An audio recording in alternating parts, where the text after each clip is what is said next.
Hey everyone, it's Abby Loves, and today I'm gonna do a texturing tutorial. So I'm gonna show you different ways you can texture your clay, and also a shading tutorial, because I know people have a lot of problems with shading. So I'm not saying I'm the best, I'm just telling you from my point of view on how I shade and how I texture. So the few kinds of texturing you can do is like the needle tool one. I'm gonna start with texturing like using a needle. So when you texture using a needle, you have to kind of like pick off little pieces like this. So like that, and you can get this really nice cake texture instead of just poking holes. Because I have done that before and I can tell you it looks ugly. So this is a very good way to texture cakes. Now next, for texturing cookies, I'm just gonna push this flat down. So I'll show you how to shape this later on. So for texturing cookies, right? Normally I always use a sandpaper. This is a really rough sandpaper I got from the hardware store. I just got one piece. It was like $1, a big A4 size piece, and I cut off this little piece for cookies.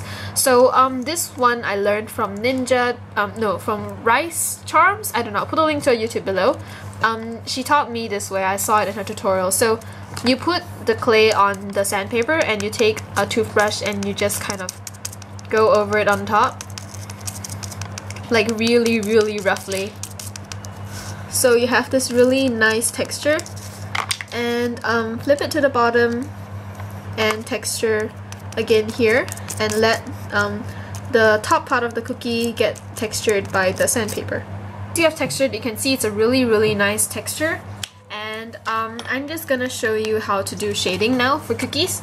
So what I do is I take a small little Tupperware, like a small container, and I put in light brown, yellow, and orange clay, and I just shake it off.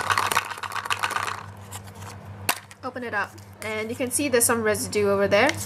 So just take a very fluffy brush, and make sure you only use this for the pastels. So these are soft pastels, so just kind of take the little powder that comes off the chalk and put it at the sides.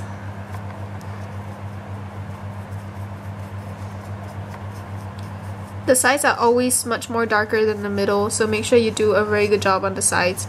You can also take some brown clay, You can also take some brown pastels and add more burnt effect on the side. Then just flip it at the bottom and texture it on the bottom as well. And shade it on the bottom as well. So this is what I have. So this is how my cookie looks like with the texturing and the shading. Now I'm going to show you how to texture an ice cream cone. So basically you're just going to take a ball of clay and make it into a semicircle hemisphere. So yeah, I learned maths.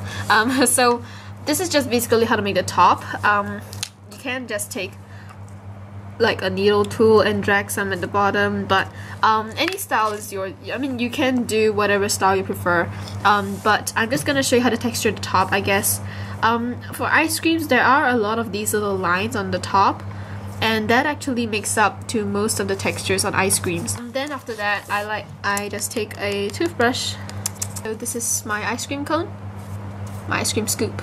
So yeah.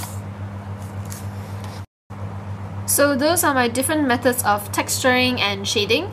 So I hope you all enjoyed this video, and I really hope it helped you, because I don't know, I just really want to tell you guys how to do this, because I have been getting a lot of questions on it. So this is how I do my texturing and my shading, and I've shown you the different ways, and I really hope you like it. And yeah, so thank you so much for watching, and I'll talk to you all soon. Bye! Remember to check out my new channel for a giveaway on this volcano candy kit.